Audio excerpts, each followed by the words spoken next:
Hello everyone, welcome back to Shadil sir classes. और कैसे हैं आप लोग? मुझे पूरी उम्मीद है कि आप लोग बढ़िया होंगे और जो पढ़ाया है वो सब आपने पढ़ लिया होगा। तो बेटा, आप टॉपिक स्टार्ट करने से पहले एक बात जो मैं हमेशा कहता हूं कि अगर आपने चैनल को सब्सक्राइब नहीं कर रखा है तो चैनल को सब्सक्राइब कर लो और बेल आइकन को दबा दो। बेटा, ज़्यादा से ज़्यादा वीडियो को शेयर करो जिससे हमें मोटिवेशन मिलता रहे और आपको सारी वीडियो यूट्यूब पर मिलती रहे। ठीक है बेटा, तो चलो अब टॉपिक अपना हम स्टार्ट करते हैं। आज का हमारा टॉपिक है ग्राम इक्विवेलेंट। तो बेटा, ग्राम इक्विवेलेंट एक बहुत ज़्यादा इंपॉर्टेंट टॉपिक है जो आपके बहुत सारे चैप्टर्स में यूज होता है। तो चलो स्टार्ट करते हैं। क्या कहा हमने? Hashtag gram equivalent.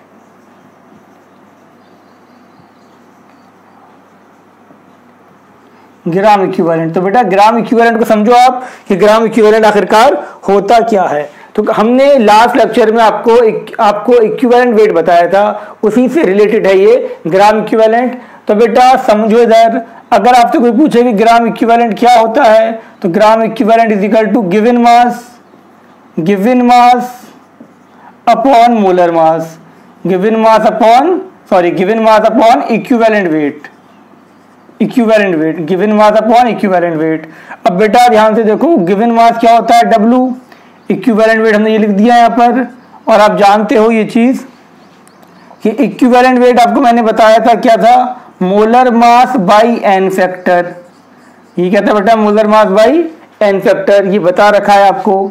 अब इक्विवेलेंट वेट की जगह आप ये रख दें तो ग्राम इक्विवेलेंट आपका हो गया, क्या हो गया बेटा? Gram equivalent mass upon molar mass, n factor जो था नीचे वो ऊपर पहुंच गया, यहाँ पर आपका N factor.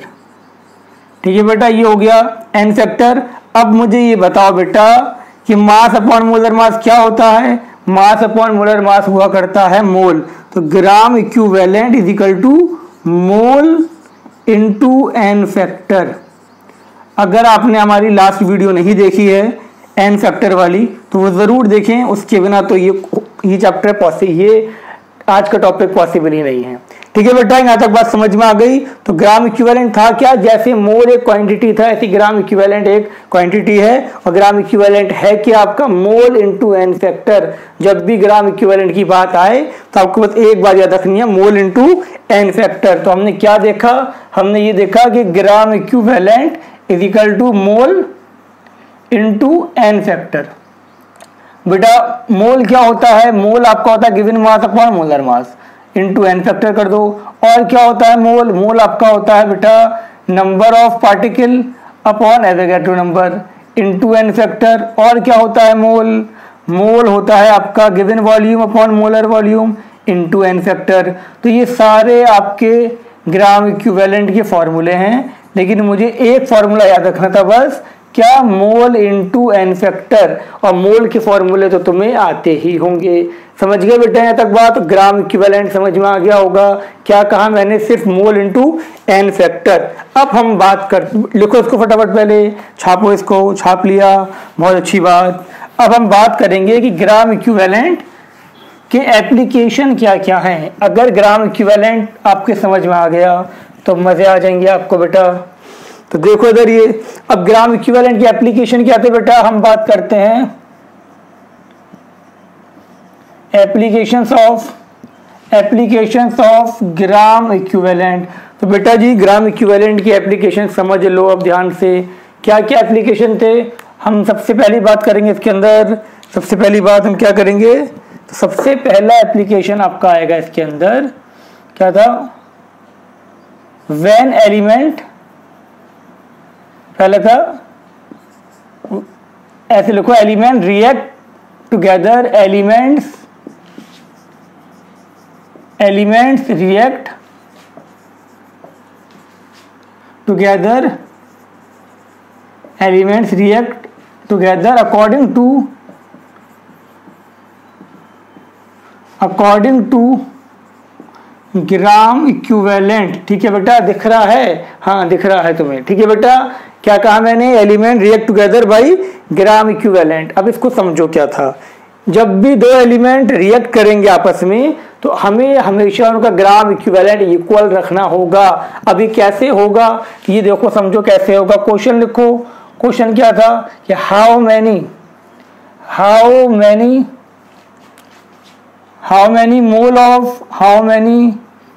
mole of nitrogen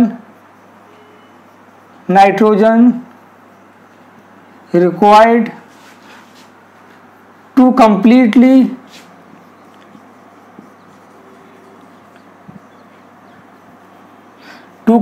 react with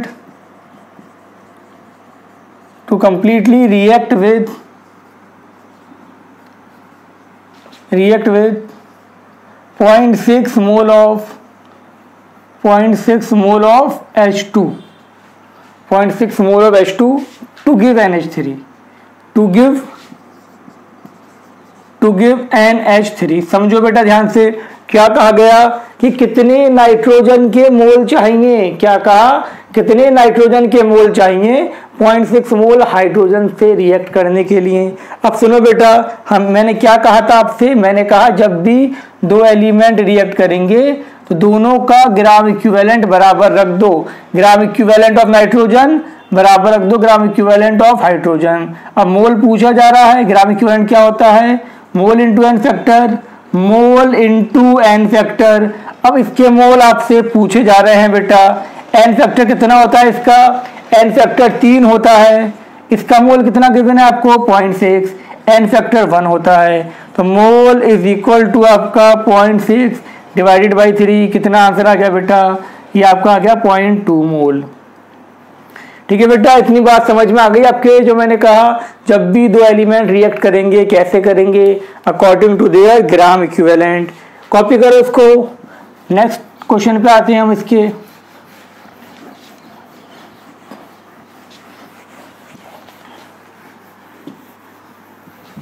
तो बेटा देखिए आप, क्वेश्चन क्या था आपका, क्वेश्चन को जैसा था कि how many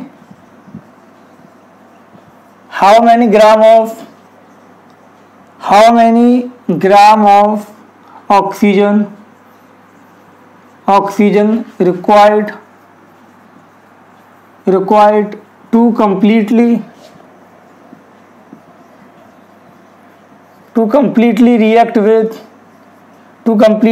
react with 4.6 gram of sodium।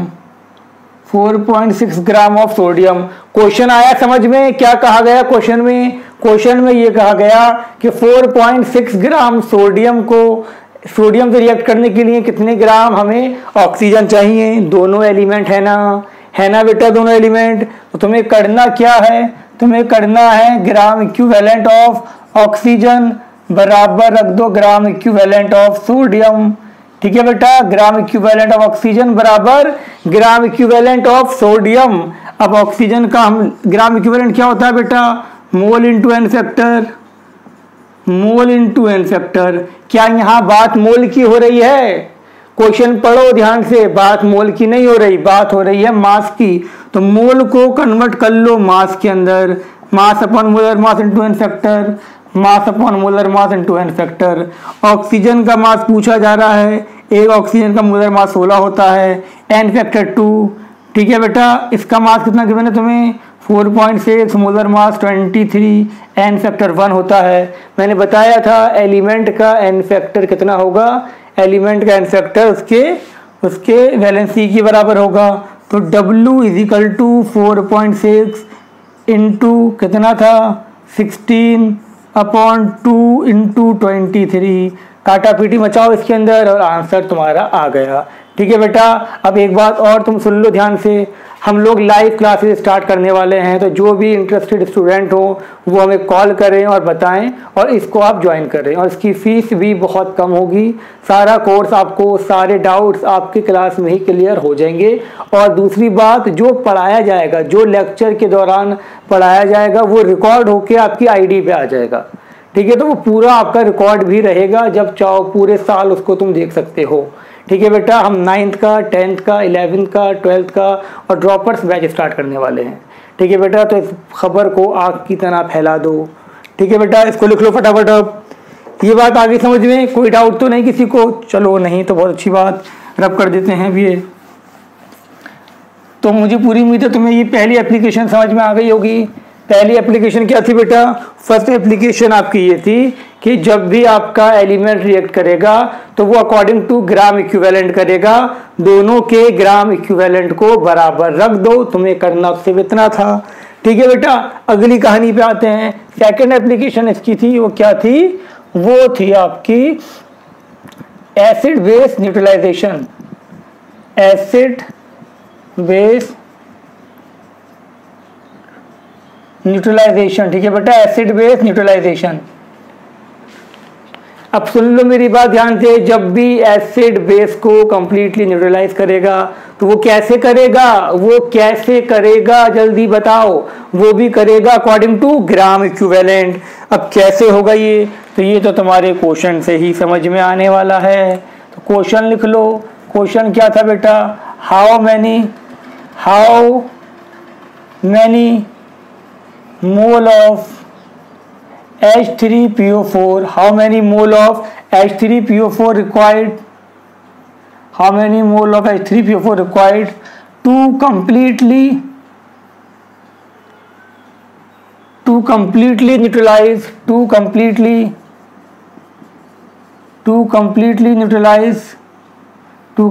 neutralize 4 mole of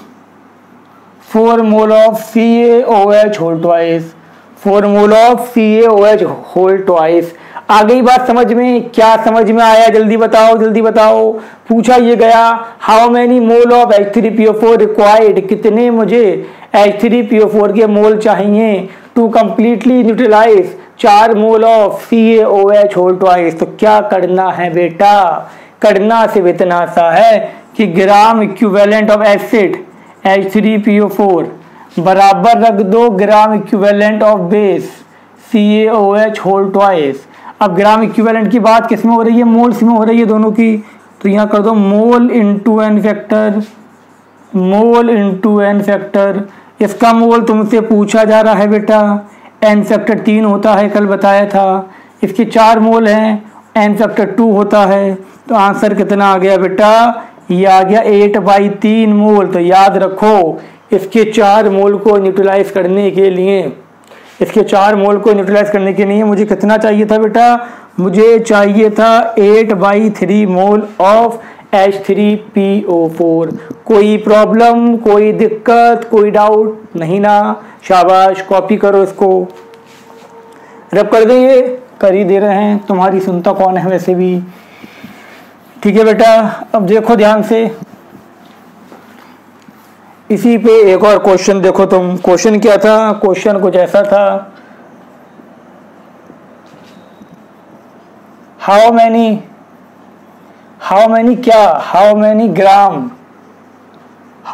gram of NaOH required to completely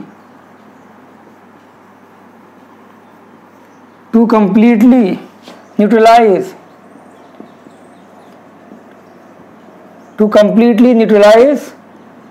4.9 gram of क्या? H2SO4। क्या कहा गया कि 4.9 ग्राम? जी हाँ, 4.9 ग्राम H2SO4 को न्यूट्रलाइज करने के लिए कितना ग्राम NaOH मुझे चाहिए होगा? आ गई बात समझ में? झूठ नहीं बोलना। क्वेश्चन आ गया समझ में? शाबाश, समझदार हो तुम बहुत ज़्यादा। अब देखो हमें करना क्या था बेटा? ग्राम इक्विवेलेंट ऑफ एसिड क्या है मेरे पास? H2SO4 बराबर रख दोगे ग्राम इक्विवेलेंट ऑफ बेस क्या है मेरे पास? NaOH। क्लियर है ना? अब बात किसकी हो रही है? तो होता क्या है ये? मोल इंटू एन फैक्टर, यही तो होता है बेटा, बताया था ना, मोल इंटू एन फैक्टर। अब देखो ध्यान से, अब करना तुम्हें क्या था? यहाँ मोल की बात नहीं है, ग्राम की बात है, तो इसको मास में कन्वर्ट कर लो। Mass upon molar mass into n factor, mass upon molar mass into n factor. कितना मास है इसका? इसका है 4.9। मोलर मास निकालना 98 होता है, एन फैक्टर 2। इसका मास तुमसे पूछा जा रहा है, मोलर मास 40 होगा, निकाल लेना, एन फैक्टर 1। तो निकाल लो बेटा। अब W कितना आ गया? W तुम्हारा आ गया बेटा 4.9 इंटू 40 अपॉन 98, काटा पीटी मचाओ इसके अंदर, कितना आ गया आपका ये 0.2 आ गया, ठीक है ना बेटा। ये तुम्हारा आ जाएगा, इसको काटोगे 0.2। अब जो भी इसका आंसर आते सॉल्व कर लेना, मैथ थोड़ी मेरी वीक है, ठीक है बेटा। अब बात समझ में आ गई तुम्हारे, कोई दिक्कत की बात तो नहीं है ना, कोई सच बताओ कोई परेशानी तो नहीं, बहुत अच्छी बात। चलो सॉल्व करो इसको, आंसर तुम्हारा आ गया। ये बात समझ में आ गई या नहीं आ गई? सेकंड एप्लीकेशन क्लियर हो गया ना। हमें करना क्या था, हमें सिर्फ करना इतना सा था कि हमें ग्राम इक्विवेलेंट को बराबर रख देना था। अब ग्राम इक्विवेलेंट आपके मोल के टर्म्स में भी हो सकता है, ग्राम इक्विवेलेंट आपके वॉल्यूम के टर्म्स में भी हो सकता है, ग्राम इक्विवेलेंट किसी भी टर्म्स में हो सकता है। तो ध्यान से सुन लो। और भी क्वेश्चन, एक क्वेश्चन और लिखते हैं हम, इसको खुद ट्राई करना, होमवर्क है ये। क्या क्वेश्चन है आपका? How many gram of H3PO4 required to completely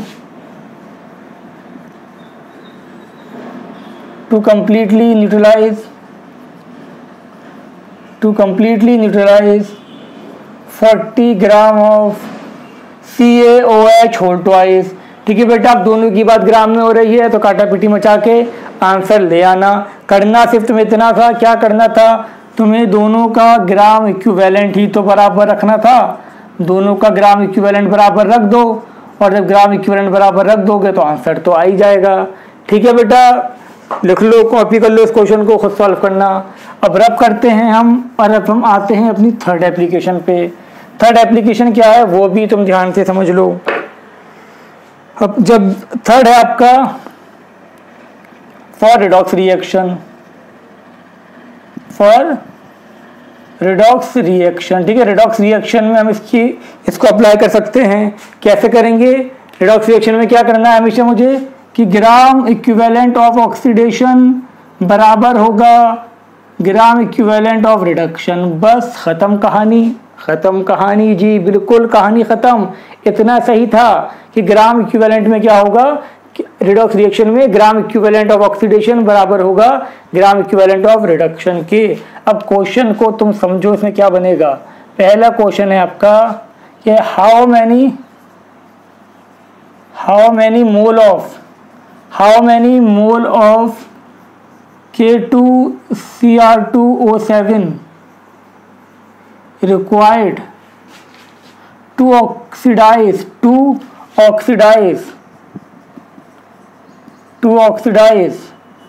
mole ferrous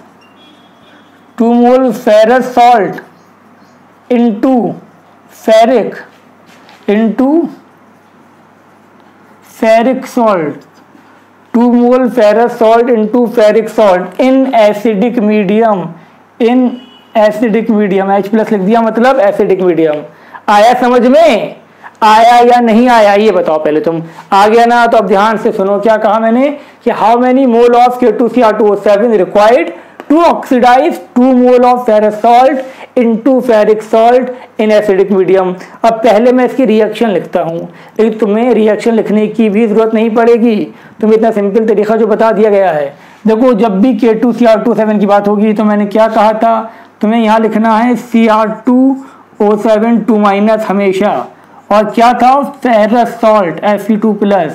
किस अब जब एसिडिक मीडियम में रिएक्ट करा तो ये किस में जाएगा, जल्दी बताओ, कसम है तुम्हें, बताओ इसको, कल बताया था तुम्हें कि हाँ सही कहा, Cr3+ में। और जब इसका ऑक्सीडेशन होगा तो ये किस में जाएगा बेटा, ये जाएगा Fe3+ में। तो यहाँ कितना पॉजिटिव आया था, कल बताया था ना लास्ट क्लास में तुम्हें, यहाँ पर आया था तुम्हारा कितना 6। कैसे आया था दोबारा देख लो, 2x + 7, एक ऑक्सीजन का -2 बराबर -2, 2x = 12, x = कितना आ गया 6। यहाँ 6 आया था, वहाँ 3 था, कितने का चेंज हुआ था बेटा, टोटल चेंज कितने का आया था, total change in oxidation state कितना आया था बेटा, एक में 3 था और यहाँ कितने 2, तो 2 से मल्टीप्लाई कर दिया था, आंसर आ गया था 6। तो इसको तुम्हें करने की जरूरत नहीं है, तुम्हें बता रखा है मैंने कि जब भी डाइक्रोमेट आयन होगा एसिडिक मीडियम में एन फैक्टर 6 होगा। और यहाँ कितने का आया, यहाँ पर आपका आया 1 का चेंज आया, 2 से 3 में गया 1 का चेंज आया, तो इसका एन फैक्टर 6 था, इसका एन फैक्टर 1 था, बता रखा था आपको, कोई प्रॉब्लम वाली बात नहीं है इसके अंदर। अब देखो ध्यान से करना क्या था, ये लिख लेना अगर लिखना हो तो। अब जब भी ऐसा कुछ होगा तो तुम्हें करना क्या है बेटा, तुम्हें करना सिर्फ इतना सा है कि ग्राम इक्विवेलेंट ऑफ रिडक्शन बराबर रख दो ग्राम इक्विवेलेंट ऑफ ऑक्सीडेशन। अब रिडक्शन किसका हुआ, ये +6 से +3 में गया तो इसका तो रिडक्शन हो गया, ये +2 से +3 में गया इसका तो ऑक्सीडेशन हो गया, तो रख दो बस। तुम्हें ये करना था, यहाँ पर क्या करना था बेटा, मोल इंटू एन फैक्टर, यहाँ पर क्या था तुम्हारा मोल इंटू एन फैक्टर, कितने मोल थे ये तो पूछे जा रहे थे मुझसे। एन फैक्टर कितना था बेटा, इसका 6 था, इसके 2 मोल थे, एन फैक्टर 1 था, तो कितना आंसर आ गया जल्दी बताओ, 2/6 यानी कि 1/3, 1/3 चाहिए, 1/3 चाहिए। 2 मोल फेरस सॉल्ट को फेरिक सॉल्ट में ऑक्सीडाइज करने के लिए। आया समझ में या नहीं आया, आना चाहिए तुम्हारे, तुम होशियार बच्चे हो और इसीलिए तुम यहाँ बैठे हो, तुम सुनना हो ये लेक्चर। ठीक है बेटा, समझ में आ गया ना, एन फैक्टर तो क्लियर था तुम्हारे पहले, अब तुम्हारे ये भी समझ में आ गया होगा। ठीक है, नेक्स्ट क्वेश्चन पे आते हैं बेटा, ये रब कर देते हैं अब हम। ये बेटा ये क्वेश्चन तुम्हारे नीट का क्वेश्चन था, इस टाइप के क्वेश्चन तुम्हें बहुत मिलेंगे नीट में, मेंस में, एडवांस में। अब अगले क्वेश्चन पे आ जाएं, पक्की बात है ना, चलो आ जाते हैं।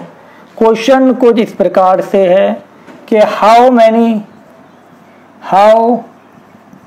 Many mole of Mohr salt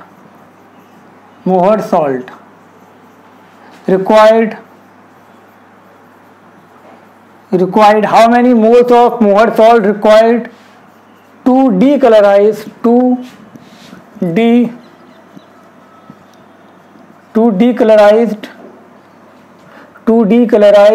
1 mole potassium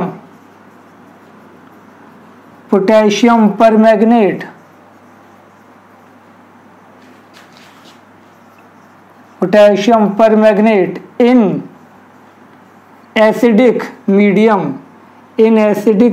ठीक है बेटा। How many mole of Mohr salt required to decolorise, क्या 1 mole potassium permanganate in acidic medium. तो बस सिंपल सी बात थी, बात हो रही थी पोटेशियम परमैंगनेट की, तो तुम्हें क्या लिखना था, तुम्हें लिखना था यहाँ पर पोटेशियम परमैंगनेट बताया था MnO4-, पोटेशियम हटा देना, ये लिख देना बस। ठीक है बेटा, फिर क्या गया मोहर सॉल्ट क्या है, Mohr salt is a ferrous salt, जी हाँ मोहर सॉल्ट फेरस सॉल्ट है। और जब एसिडिक मीडियम में, जब ये एसिडिक मीडियम में बताया था रिएक्ट करेगा तो किस में जाएगा, ये जाएगा Mn2+ में, और ये किस में जाएगा, ये जाएगा तुम्हारा Fe3+ में। यहाँ कितना था, यहाँ था +7, बताया था तुम्हें कैसे, इसको x मानो 4, एक ऑक्सीजन का -2 बराबर -1, x इक्वल टू कितना आ गया +7। तो कितने का चेंज आया बेटा जल्दी बताओ, 5 का चेंज आया, तो एन फैक्टर 5 हो गया इसका, एक ही तो था यहाँ पर तो यही रहेगा। यहाँ देखो कितने का चेंज आया, यहाँ चेंज तुम्हारा आया 1 का। अब तुम्हें करना क्या था बेटा, अभी तुम्हें बताया है कि दोनों का ग्राम इक्विवेलेंट लगा दो। तो अब बात करते हैं ग्राम इक्विवेलेंट ऑफ मोहर सॉल्ट बराबर ग्राम इक्विवेलेंट ऑफ MnO4-। तो क्या करना है मुझे, मोल इंटू एन फैक्टर बराबर मोल इंटू एन फैक्टर। इसके मोल मुझे निकालने थे बेटा, एन फैक्टर 1 था, इसके मोल कितने थे, 1 मोल बोला गया, 1 मोल। एन फैक्टर कितना है जल्दी बताओ, एन फैक्टर है 5, तो कितना आंसर आ गया बेटा, आंसर आ गया 1/5। ठीक है ना, कोई दिक्कत तो नहीं। तो 1/5 मोल मोहर सॉल्ट चाहिए था मुझे, क्या करने के लिए जल्दी बताओ, इसको मुझे और इसको रिड्यूस करने के लिए 1 मोल पर पोटेशियम परमैंगनेट को Mn2+ में रिड्यूस करने के लिए इन एसिडिक मीडियम। आ गई बात समझ में, कोई दिक्कत तो नहीं ना, शाबाश। लिखो इसको फटाफट, कॉपी कर लो, छाप लो इसको, छाप लिया होगा तुमने, छापने में तो माहिर हो। अगली कहानी पे आ जाते हैं बेटा, how many mole of H2O2, सुन लो ध्यान से, how many mole of H2O2 required to decolorize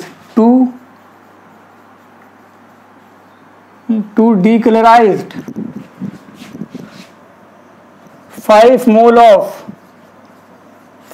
mole of potassium permanganate KMnO4 in acidic medium. ठीक है बेटा, जल्दी करो उसको फटाफट। क्या करना था मुझे? करना सिर्फ इतना सा था। करो, खुद ट्राई करो उसको जल्दी फटाफट। हो गया बेटा, आना चाहिए तुम्हारा आंसर इसका खुद। अब तुम देखो, मैं इसको करवाता हूं। हमें करना क्या था? हमें दोनों का ग्राम इक्विवेलेंट बराबर रखना था। ग्राम इक्विवेलेंट ऑफ H2O2 बराबर रखना था मुझे ग्राम इक्विवेलेंट ऑफ KMnO4 को हमेशा मुझे कैसे लिखना है? MnO4 माइनस लिखना है। अब क्या था बेटा? Mole into n factor. यहाँ पर भी क्या था? Mole into n factor. कितने मोल थे इसके? इसके मोल थे आपके कितना? जल्दी बताओ। इसका मोल निकालना था मुझे। इसका एन फैक्टर 2 था। इसके कितने मोल थे बेटा? इसके 5 मोल थे। एन फैक्टर भी 5 था इसका। तो कितना आ गया? Mole is equal to 25/2। तो 25/2 मोल चाहिए मुझे किसके? H2O2 के। इसको डीकलराइज करने के लिए, या कह सकते हो इसको रिड्यूस करने के लिए। एसिडिक मीडियम में बात, तो रिएक्शन की जरूरत नहीं थी तुम्हें, लेकिन मैं फिर भी लिख देता हूँ रिएक्शन। रिएक्शन क्या थी आपकी? MnO4 minus plus H2O2 to give, ये एसिडिक मीडियम में था, Mn2 plus H2O plus O2। ठीक है ना बेटा? लेकिन मैंने बताया था जो तरीका तुम्हें बताया गया है उसमें तुम्हें बिल्कुल भी रिएक्शन लिखने की जरूरत नहीं है। डायरेक्ट कहानी को आगे बढ़ाते रहो। ठीक है ना बेटा? क्लियर हो गई यहाँ तक बात? इसको रब करते हैं। अब हम अगली कहानी पे आते हैं। नेक्स्ट क्वेश्चन देखो। अब नेक्स्ट क्वेश्चन क्या है हमारे पास? तो बेटा ध्यान से देखो, क्वेश्चन है ये, in order to oxidise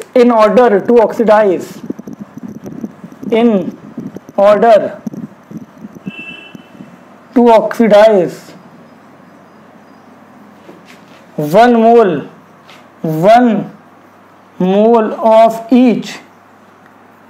mole of each। कौन कौन से थे? ये था आपका FeC2O4,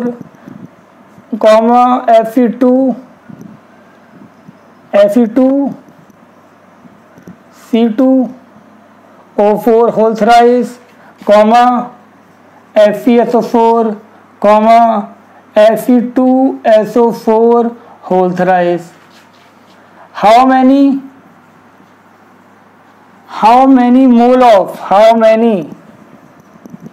mole of किसके? How many mole of KMnO4 required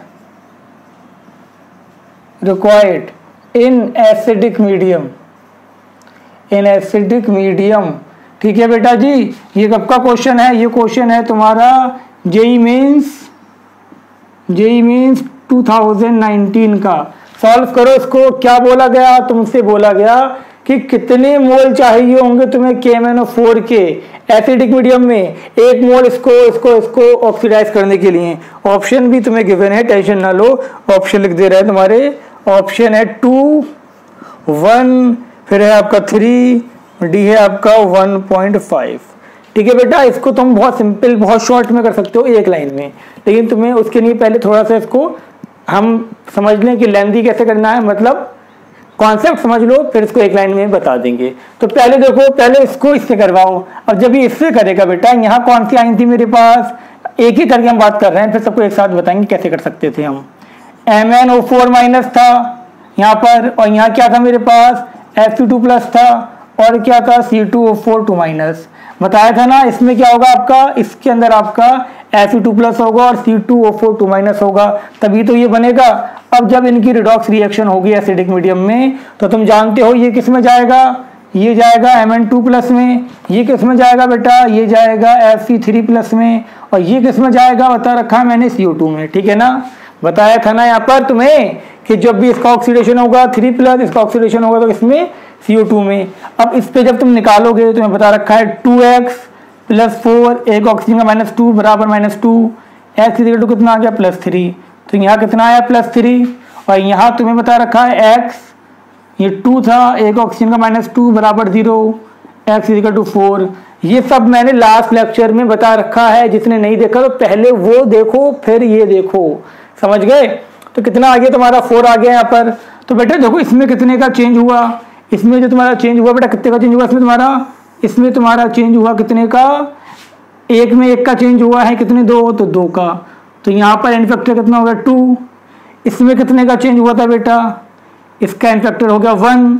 और इसमें कितने का चेंज था बेटा जल्दी बताओ, इसमें तो तुम्हें पता है 5 का चेंज था। बस हो गया क्वेश्चन। और तुम्हें करना क्या था, दोनों का ग्राम इक्विवेलेंट बराबर रख दो, ग्राम इक्विवेलेंट ऑफ रिडक्शन बराबर ग्राम इक्विवेलेंट ऑफ ऑक्सीडेशन।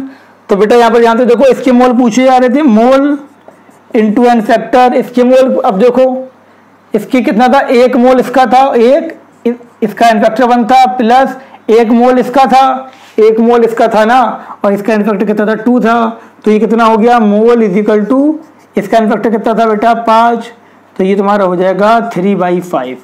तो 3/5 तो तुम्हें इसको ऑक्सीडाइज करने के लिए चाहिए, कितने चाहिए 3/5 मोल। आ गई ना समझ में, कोनो दिक्कत तो नहीं, कोई परेशानी तो नहीं, समझ गए ना बात को। क्या करना था, ये 2+ था तो ये 3+ में जाएगा, 1 इलेक्ट्रॉन ये लेगा, ये आपका 3+ से 4+ में जाएगा, 1 इलेक्ट्रॉन ये लेगा। लेकिन ये कितने थे 2 थे, तो इसको 2 से मल्टीप्लाई कर दो। तो टोटल कितने इलेक्ट्रॉन का चेंज आया, 3 का चेंज आया ना, 3 का आया ना। तो बस यहाँ एन फैक्टर 3 हो गया टोटल, और यहाँ कितना हो गया आपका, क्योंकि दोनों के 1-1 मोल थे, टोटल 3 हो गया, और यहाँ कितना था 5 था, आंसर आ गया। ठीक है बेटा, अब सेकंड वाले को सॉल्व करते हैं।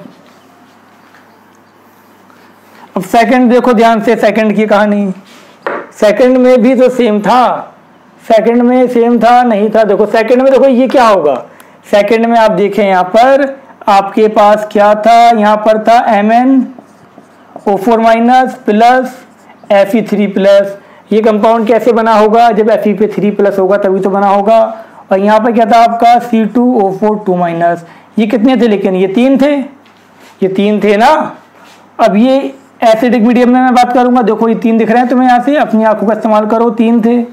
अब ये किस में जाएगा बेटा, ये जाएगा तुम्हारा किसमें, ये Mn2+ में जाएगा। Fe3+ तो ऑक्सीडाइज होगा नहीं, ये अपना हाईएस्ट ऑक्सीडेशन स्टेट पे है, ये ऑक्सीडाइज होगा CO2 में, Fe3+ 3+ रहेगा। तो ठीक है, इसका तो ऑक्सीडेशन हुआ नहीं। यहाँ पर देखो ध्यान से, इसका क्या हुआ, रिडक्शन हुआ, यहाँ पर एन फैक्टर 5। अब यहाँ देखो एन फैक्टर कितने का हो गया, अगर 1 होता तो एन फैक्टर कितना होता, देखो 1 कार्बन के लिए कितना चाहिए था, यहाँ +3 था, यहाँ +4 था, 1 कार्बन के लिए चाहिए था 1। लेकिन टोटल कितने कार्बन है यहाँ पर, कितने हैं देखो आंखों से बताओ, कितने कार्बन है टोटल, 2 नहीं, टोटल कितने हैं 6 कार्बन, 6 कार्बन है ना बेटा, 2 थोड़ी हैं, 2 तो इसमें थे। अब यहाँ पर 2 और ये कितने 3, टोटल कितने होगा 6 कार्बन, तो यहाँ पर 6, इसका मतलब एन फैक्टर 6 हो गया। आ गई बात समझ में। अब क्या करना है, simple gram equivalent of reduction बराबर ग्राम इक्विवेलेंट ऑफ ऑक्सीडेशन। तो यहाँ पर क्या करना था, मोल इंटू एन फैक्टर 5। यहाँ पर मोल तो 1 ही था इस पूरे कंपाउंड का, एक ही मोल लेना है, 1 मोल इंटू 6, तो मोल = कितना आ गया बेटा 6/5। ठीक है बेटा, तो 6/5 मोल चाहिए 1 मोल इस कंपाउंड को ऑक्सीडाइज करने के लिए, तो कितना हो गया 6/5। आ गई बात समझ में बेटा, बहुत सिंपल है, बहुत सिंपल। इसको दोबारा देख लेना, बात यूं ही समझ में आ जाएगी चुटकियों में। ठीक है बेटा, ये रब कर देते हैं। अब तीसरा देखो, एक बार तुम्हारे ये क्वेश्चन समझ में आ गया तो ये सबसे टफ क्वेश्चन था इस आज के टॉपिक का, FeSO4। तो यहाँ पर बेटा क्या था, यहाँ पर था मेरे पास MnO4-, ठीक है, यहाँ पर था मेरे पास MnO4-, और फिर क्या था देखो Fe2+ और SO4 आइंस में लिख दिया मैंने। जब इसका तुम एसिडिक मीडियम में रिएक्ट करवाओगे, ये किस में जाएगा तुम्हें पता है, ये जाएगा Mn2+ में, ये किस में जाएगा बेटा, ये जाएगा Fe3+ में। क्या इसका ऑक्सीडेशन होगा, इसका कुछ नहीं होने वाला, तो यहाँ पर क्या हो जाएगा आपका ये SO4 एज इट इज रहेगा। ठीक है बेटा, तो यहाँ पर इसका देखो ध्यान से कितना हुआ, ये 5, और ये कितना हुआ, ये तुम्हारा हुआ 1। तो रख दो बस ग्राम इक्विवेलेंट बराबर रख दो ग्राम इक्विवेलेंट ऑफ रिडक्शन इसका रिडक्शन हुआ था ना +7, ये हमेशा रिड्यूस, ये हमेशा ऑक्सीडाइजिंग एजेंट ही होता है, तो इसका रिडक्शन होगा बराबर रख दो ग्राम इक्विवेलेंट ऑफ ऑक्सीडेशन। तो मोल एन फैक्टर कितना था इसका 5, या मोल तो सबका 1 था, एन फैक्टर भी 1 था, तो मोल इज इक्वल टू कितना आ गया 5, ये आपका आ गया 1/5। कितना आ गया बेटा 1/5। इतनी बात आ गई समझ में, इसका कितना हो गया 1/5। 3 कर लिया हमने, अब चौथे पे आते हैं हम। कॉपी करो इसको, रब कर दिया। चलो अगली कहानी पे आ जाओ। अब अगली कहानी क्या थी तुम्हारी, Fe2SO4, सेम चीज MnO4 minus plus Fe3 plus SO4 2 minus, ठीक है, एसिडिक मीडियम। क्या इसका ऑक्सीडेशन होगा? नहीं हो सकता, क्योंकि ये अपने हाईएस्ट में है। क्या इसका ऑक्सीडेशन होगा? इसका भी नहीं होगा, तो मतलब रिडॉक्स रिएक्शन होगी ही नहीं। और जब रिडॉक्स रिएक्शन नहीं होगी तो हमें कुछ करना ही नहीं है, क्योंकि हमें तो चाहिए था कि ये इसका रिडक्शन कब होगा, जब ये दूसरे को ऑक्सीडाइज करेगा। जब ये दूसरे को ऑक्सीडाइज कर ही नहीं पा रहा है तो रिएक्शन नहीं होगी, तो यहाँ पर कुछ नहीं होने वाला, खत्म, छोड़ दो इसको, ये रिएक्शन ही नहीं होगी। आई बात समझ में या नहीं आई? क्योंकि देखो ये +3 था, +3 से ज्यादा में जा नहीं सकता। ये सल्फेट था, सल्फेट पे इस पे कितना होता है +6 बता रखा है, तो ये भी +6 से ज्यादा में नहीं जा सकता। तो फिर ये किसको करेगा ऑक्सीडाइज, और जब ये किसी को ऑक्सीडाइज नहीं करेगा तो बेचारा खुद रिड्यूस कैसे होगा, पड़े रहेंगे ऐसे ही, कोई चेंज नहीं। तो इसको तो मुझे कोई मतलब नहीं था। अब टोटल निकाल लो, total mole of KMnO4, total mole of KMnO4, इसके कितने चाहिए थे बेटा, इसके चाहिए थे 3/5, इसके कितने चाहिए थे 6/5, इसके कितने चाहिए थे 1/5। सॉल्व करो, 5 से हमने कॉमन ले लिया, ऊपर कितना आ गया 10 आ गया, आंसर कितना आ गया 2। तो यहाँ तक बात समझ में आ गई तुम्हारे, आंसर आ गया 2। क्लियर? तो ये लेंथी क्वेश्चन हो गया ना, लेकिन अगर तुम्हें नॉलेज है, तो तुम्हें तो फिक्र ही नहीं करना। तुम्हें तो मैंने कहा था रिएक्शन लिखे बिना तुम्हारा आंसर आएगा। तो तुम्हें क्या देखना, पहले ये था, पहले हम यहाँ बात कर रहे हैं ग्राम इक्विवेलेंट ऑफ रिडक्शन बराबर रख दो gram equivalent of oxidation. Reduction में क्या था, mole into n factor, n factor कितना था 5 था इसका, तो KMnO4 का 5 था ना, लिख दिया। अब इसको देखो, 1 मोल ये है, तो ये 1 इंटू Fe को देखो पहले 1 प्लस इसका भी पूरा 1 मोल था, तो ये 1 इंटू इसका कितना आ गया 2। समझ में आ गई यहाँ तक बात? ऐसे इसको देखो, यहाँ पर आपका ये कितने थे 6 थे, एक में कितने का चेंज था, ये आपके टोटल 6 हो गए, एक में 1 मोल था, टोटल कितने होगा ये 6, टोटल 6 का चेंज आया ना 1 मोल के अंदर। ऐसे इसमें देखो प्लस 1 मोल था, 1 का चेंज आया, बस हो गया क्वेश्चन। था ही क्या, इसमें क्या था, इसमें इसका एन फैक्टर 1 था, इसका एन फैक्टर 2 था, टोटल कितना हो गया, टोटल 3 हो गया। ठीक, इसमें कितना था आपका एन फैक्टर 6 था, 1 मोल था, ये कितना हो गया 6 हो गया, इसमें 1 था। तो सॉल्व करो, मोल इज इक्वल टू तुम्हारे कितने आ गए, ये 10 हो गया, 10/5 इज इक्वल टू आंसर 2। तो एक लाइन का क्वेश्चन था। अगर तुम्हें नॉलेज है, और नॉलेज कैसे होगी, जो तुम्हें मैंने अभी लास्ट लेक्चर में बताया था वो जरूर देख लेना। ठीक है बेटा, कुछ 1-2 क्वेश्चन और देखते हैं, रब कर दें इसको। तुम्हें मैंने शॉर्ट मेथड भी बता दिया इसका, और तुम्हें पूरा सॉल्व करके भी दिखा दिया। लेकिन मैं फिर कह रहा हूँ, अगर रिएक्शन लिखने पे रह जाओगे तो फिर तुम्हारी कहानी जो होगी वो लंबी हो जाएगी, और लंबी कहानी तुम्हारा काम खराब कर देगी। ठीक है, अब ध्यान से देखो, एक क्वेश्चन तुम्हें और देते हैं हम यहाँ पर। क्या था, हाउ मैनी, क्वेश्चन देखो, how many mole of K2Cr2O7 required to oxidize 1 mole FeSO3 ferrous sulphide. अब देख लो ध्यान से यार, ये तो कर दो खुद बिना रिएक्शन के, सॉल्व करो फटाफट, मैं तो करा ही दूंगा। कर लिया ट्राई, मिल गई खुशी, हो गए खुश, नहीं आया आंसर, आ गया, बहुत अच्छी बात। अब देखो ध्यान से, Cr2O7 2 माइनस तो होगा ये, ठीक है।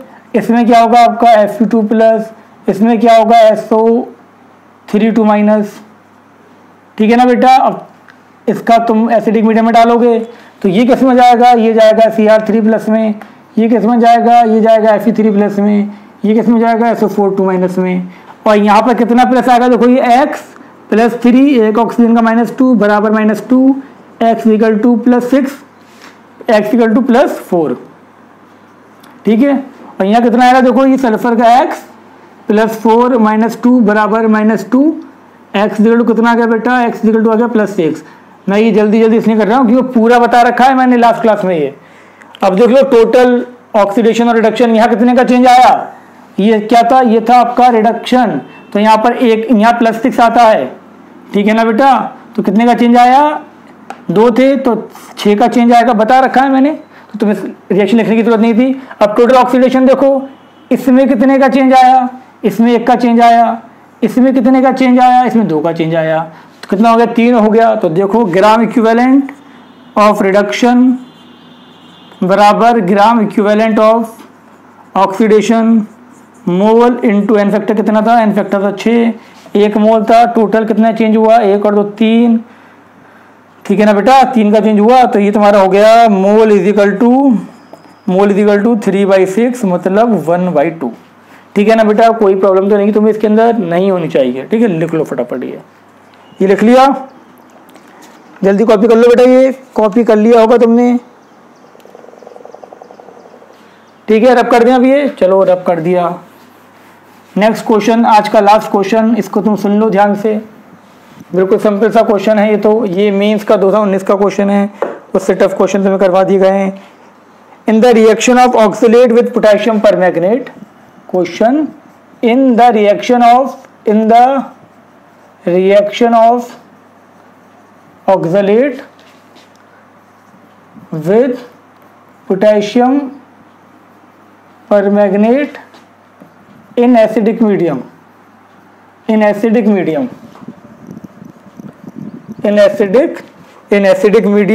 the number of electron involved